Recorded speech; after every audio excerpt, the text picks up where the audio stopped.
सोचो, एक आदमी जो दुनिया के सबसे अमीर इन्वेस्टर्स में से एक है, लेकिन ना महंगी कार्स, ना प्राइवेट जेट्स का शौक और ना ही लग्जरी लाइफस्टाइल। ये कहानी है वॉरेन बफेट की, जिसे दुनिया ओरेकल ऑफ ओमा के नाम से जानती है।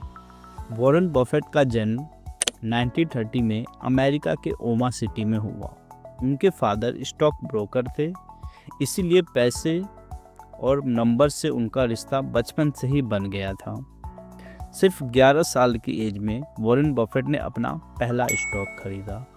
उस टाइम उन्होंने ये सीख लिया था कि पैसा सिर्फ कमाना इम्पोर्टेंट नहीं है, उसे ग्रो करना ज़्यादा इम्पोर्टेंट होता है। स्कूल टाइम से ही बफेट थोड़ा अलग थे।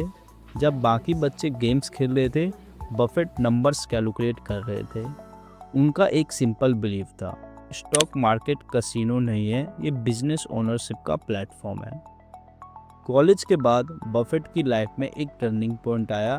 बेंजामिन ग्राम को वैल्यू इन्वेस्टिंग का फादर माना जाता है। ग्राम ने बफेट को सिखाया मार्केट प्राइस और बिजनेस वैल्यू में फ़र्क क्या होता है।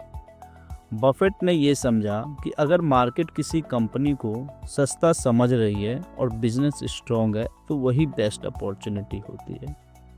यहीं से बफेट का फेमस रूल बना, स्टॉक नहीं बिजनेस खरीदो। जब रिटेल इन्वेस्टर्स रोज स्क्रीन देखकर प्राइस ऊपर नीचे होने पर पैनिक करते हैं, बफेट कंपनी के फंडामेंटल्स देखते हैं। उनके लिए सवाल ये नहीं होता है कल प्राइस क्या होगा, उनके लिए सवाल ये होता है ये बिजनेस 10-20 साल बाद भी जिंदा रहेगी या नहीं। बफेट के इन्वेस्टिंग का सबसे पावरफुल कंसेप्ट है मोट। मोट का मतलब होता है कंपनी के पास ऐसी कॉम्पिटिटिव एडवांटेज जो उसे कंपटीशन से प्रोटेक्ट करें, जैसे strong brand Coca Cola, customer loyalty Apple, high switching cost software companies या मोनोपोली जैसे कंट्रोल इंश्योरेंस बिजनेसेस। बफेट सिर्फ वही कंपनीज खरीदते हैं जिनका मोट गहरा और ड्यूरेबल हो। इसलिए वो famous fashion stocks, trending companies और हाइप के पीछे कभी नहीं भागते।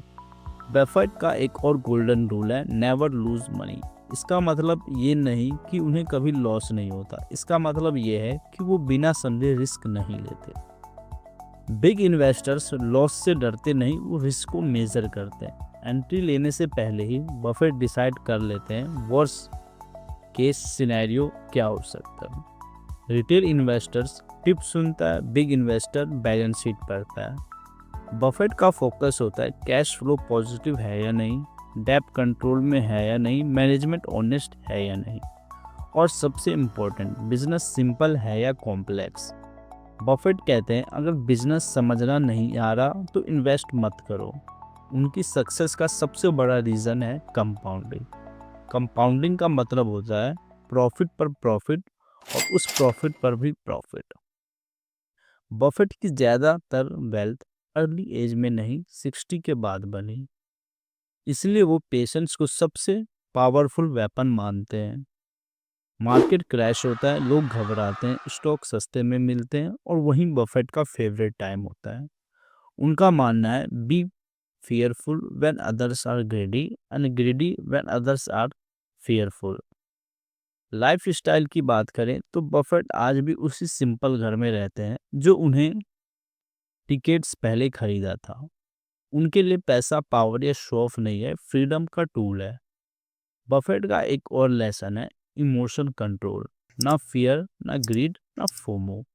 डिसीजन सिर्फ डाटा और लॉजिक से होता है, इमोशन से नहीं। और सबसे इम्पोर्टेंट बात, बफेट कभी भी अपना सारा पैसा एक जगह नहीं लगाते।